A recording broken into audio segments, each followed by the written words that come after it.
Welcome to the Point. This week, Michigan was the epicenter for presidential politics.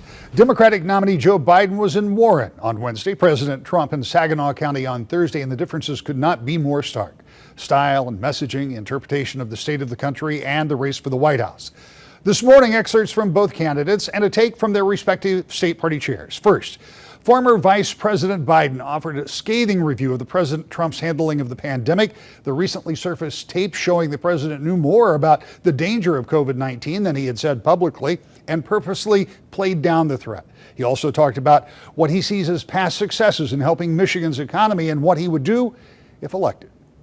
It's great to be here in Michigan and with the United Auto Workers. You know, as they say in parts of my state, I got brung up on General Motors. My father ran a General Motors agency. He didn't own it, but he ran it. And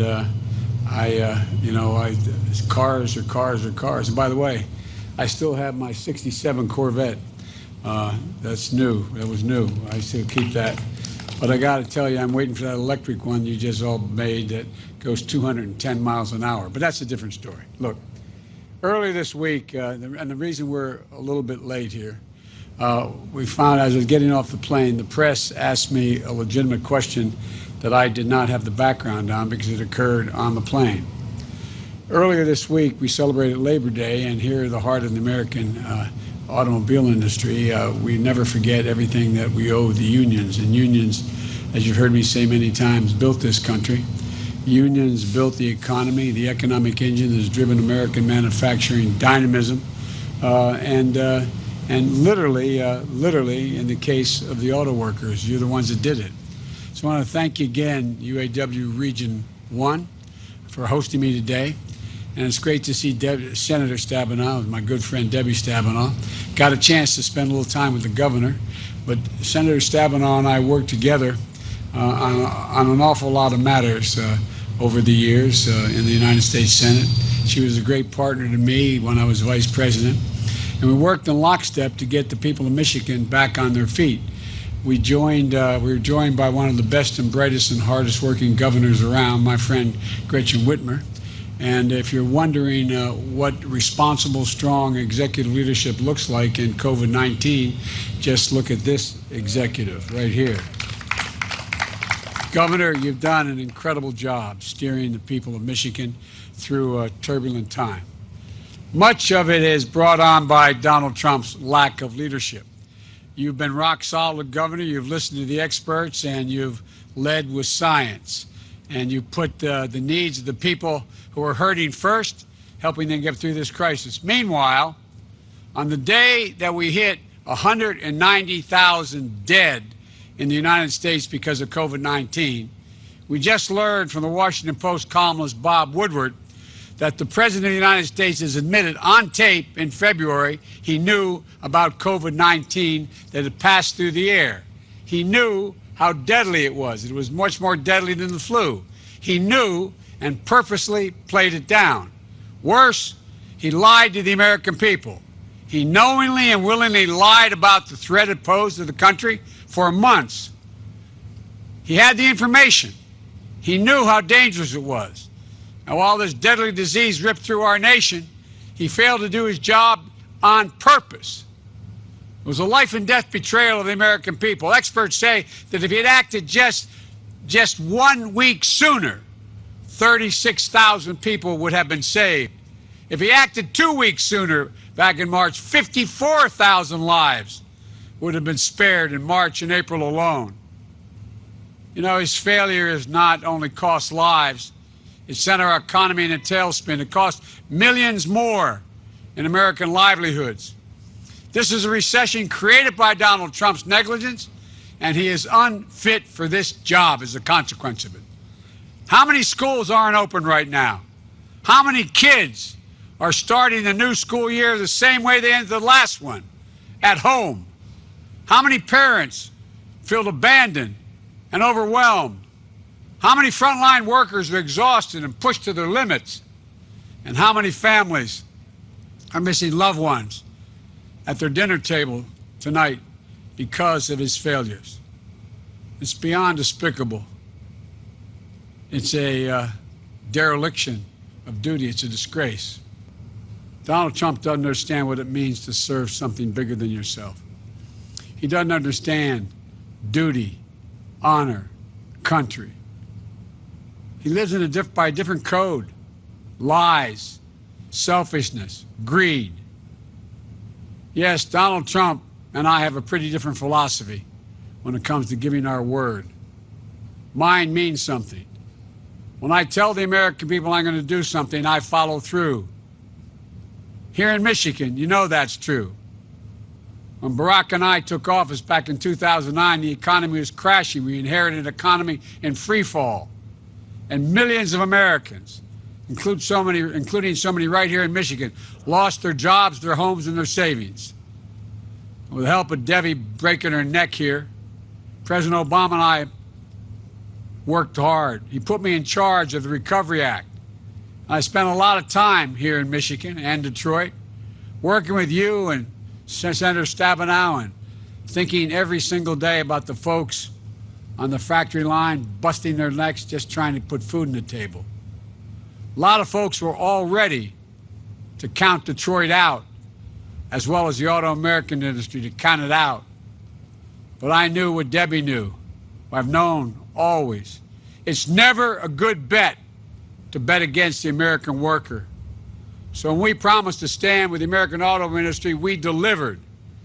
We didn't do it to help wealthy investors or pad bonus checks for CEOs. We did it to save an iconic American industry, a testament to the skills and ingenuity of American manufacturing and the jobs of hundreds of communities all across the Midwest. It used to be in my state of Delaware as well. When Detroit declared bankruptcy, I was right here working alongside the city leaders to get the lights turned back on, to revitalize the future of Detroit. Now, while nearly 20,000 auto manufacturing jobs have been lost in Michigan under Trump, nearly 80,000 were created during the Obama-Biden administration. I've got a long history of not just talking about what I'm going to do, but delivering results for Michiganders. And now we need to do it again. We need to do the hard work, not only to recover, but to build the economy back for the future once more. That's why my Build Back Better agenda, that's what it's all about. It starts right here with you in the union halls all across America. Back in July, I made the first plank of my agenda a plan to modernize American manufacturing and technology to ensure that the future is made in America by all of you. And today, I'm announcing some additional steps to make this plank even stronger. First, we're going to impose a tax penalty on companies that avoid paying U.S. taxes by offshoring jobs and manufacturing, only to sell those goods back to the American consumer. If your big corporate strategy is to boost your shareholders' profits, your CEO's bonuses by moving jobs out, well, we're going to make sure you not only pay full U.S. taxes on those profits, but we're going to guarantee, we're going to add a 10% offshoring penalty surtax to your bill. No more deductions for writing off expenses for the cost of sending jobs overseas, which is a big deal. That could be done here at home by qualified American workers. I'm not looking to punish American business, but there's a better way. Make it in Michigan, make it in America, invest in our communities and the workers in places like Warren. That's what this is about. I don't buy for 1 second that the vitality of American manufacturing is a thing of the past. We have the most qualified workers in the world. American manufacturing is the old expression you heard your grandpop say, and grandmother, was the arsenal of democracy in World War II. Well, guess what? It's going to be part of the engine of American prosperity now in 2021. And we're going to make it happen with American grit, American determination, and American union workers. Look, folks,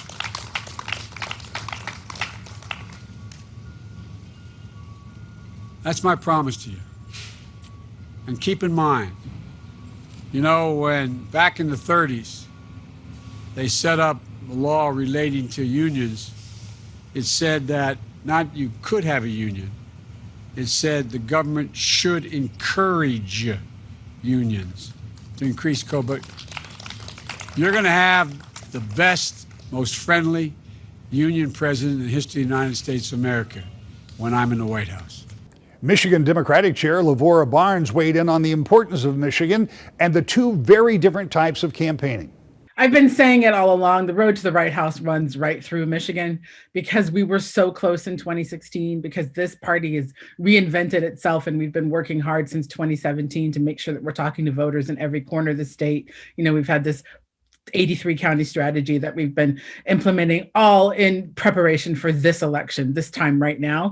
It's key. Michigan is key to this victory for Biden and Harris, and we're going to deliver in November. 6,500 people have died in the state from coronavirus. This is a serious public health issue.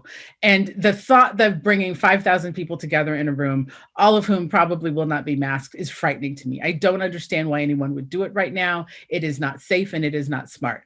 The Vice President Biden has been campaigning in such a smart way. You know, he came to town, but he did his event in a safe, socially distanced way. People wore masks, people were careful. And that's the way this has to be done. That's the way we're going to run our campaign here in Michigan. And it's frankly the way the president should be leading by example. You know, the fact that he believes that it's safe to have that number of people in a room frightens me and should frighten the Michiganders who are going to be in that room and who are going to come in contact with the folks who were in that space afterwards. It's just not safe. Back with the GOP's week. Next, To the Point. Welcome back to the Point. President Trump was in Freeland for an airport rally on Thursday. He talked about the differences between he and former Vice President Biden, a frequent subject of his remarks in the state, Governor Whitmer, and he also seemed to make reference to those tapes that showed he knew more about COVID-19 and that it was more dangerous than he had said publicly, and playing down the threat. And he talked about what he would do if elected. Hello, Michigan, and I'm thrilled to be in Freeland with thousands of loyal, hard-working American patriots. 54 days from now, we're going to win Michigan, and we're going to win 4 more years in the White House. At no time before has there been a clearer choice between two parties, two visions, two philosophies, and two agendas for the future. There's never been a vision like this. You have Sleepy Joe and you have Trump. Joe Biden has put forward the most extreme platform, and it's not him. He doesn't know what platform. He doesn't know. It's your radical left people. It's AOC +3. It's all these people. Bernie. It's Bernie. It's Kamala, the most liberal person in the U.S. Senate. Kamala. You know, I tell it all the time. She started off her poll numbers at 15, 14, 12. Then she went back up to 12 and a half. Then it was a big plunge right down to the bottom, and then she dropped out. She dropped out. But there's never been anything like this, and no major party has ever had a candidate that's so extreme in his views. And again, he took the manifesto drawn up by Bernie and the super libs, and that's what he's going by, including a massive increase in your taxes and a total assault on your Second Amendment. On November 3rd, Michigan, you better vote for me. I got you so many damn car plants.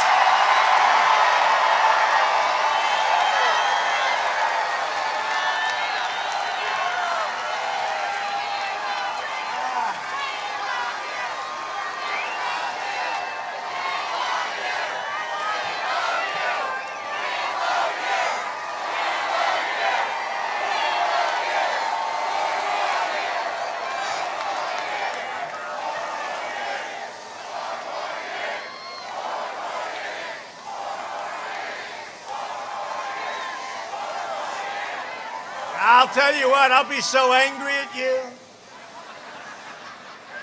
I got you a lot of plants. Is that right? I mean, have you seen what we're doing here? All the plants that have been built are being built. And what about the plants that are being expanded? They don't want to give you credit for that. They're just expanded. I went to Prime Minister Abe of Japan. I say, Prime Minister, you have to start doing something. You know, he's a great guy. He'll be retiring soon. He's a great guy. The Prime Minister of Japan, Abe. I say, Shinzo, you have to do me a favor. You've got to send car plants over here. You know, you're sending all those cars. We stupidly don't charge you tariffs on those cars that pour into our country. I said, Shinzo, you got to give us plants. No, I can't do that. That is up to the free enterprise system of Japan. I say, Shinzo, you're a powerful man. You can do it. Oh, I can't do it. The next day they announced 5 car companies are coming to Michigan, right?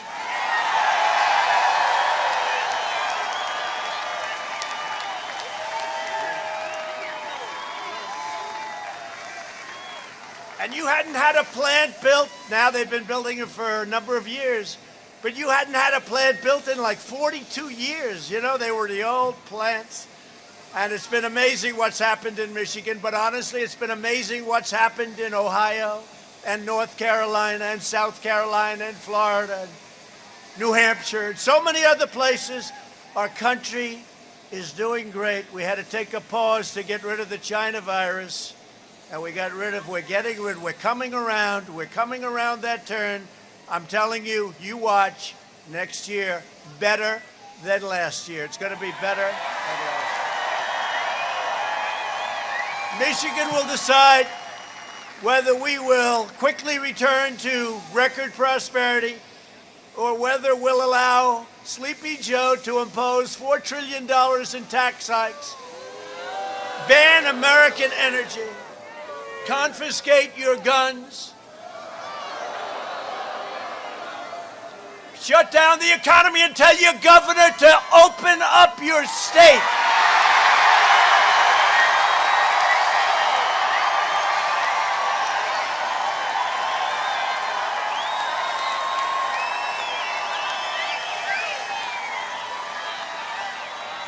You know, it's all Democrat governors, and I think they do it for political reasons, you know, because there'll be less activity. You'd be doing even better if you had a governor that knew what the hell she was doing. You got to open up the state.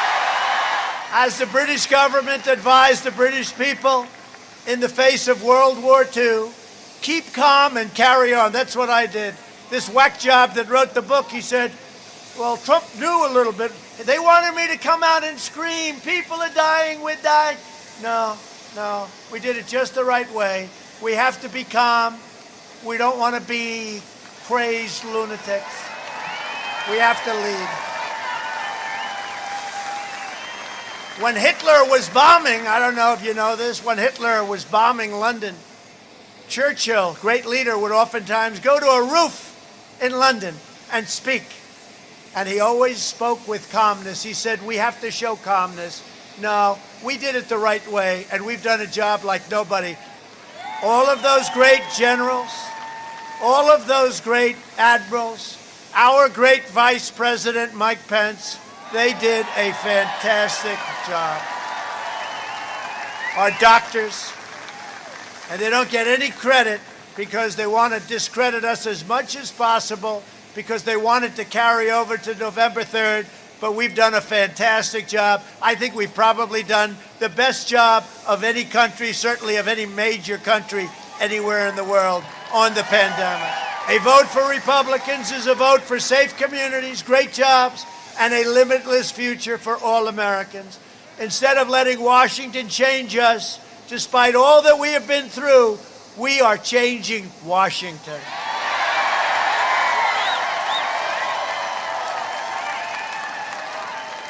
And in conclusion, although I hate to conclude.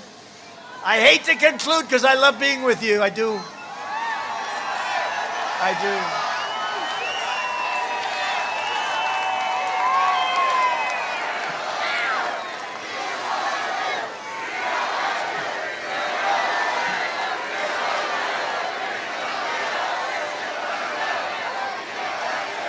So in conclusion, Over the next 4 years, we will make America into the manufacturing superpower of the world, and we will end our reliance on China once and for all.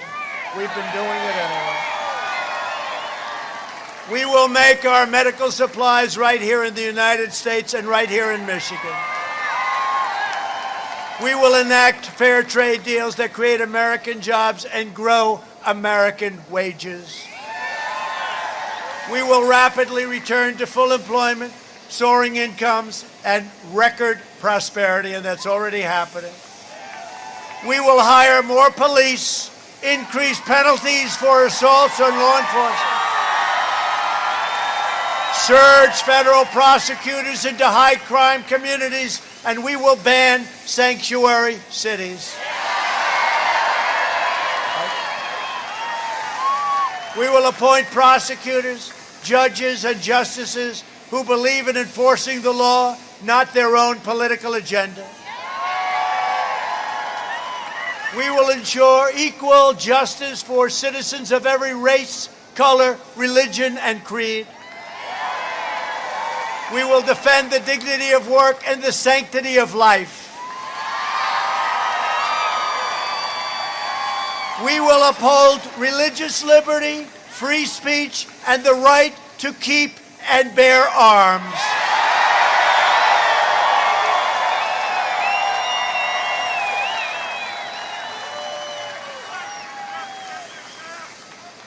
And you're lucky I'm here because your Second Amendment would be gone if I wasn't. And they didn't touch it. We will strike down terrorists who threaten our citizens, and we will keep them out of these horrible, horrible situations where they hurt our country, they hurt the people of our country, and we're also going to be staying out of the endless, ridiculous foreign wars in countries that you've never even heard of. We will build the most powerful missile and cyber defense. We've already got it, pretty much.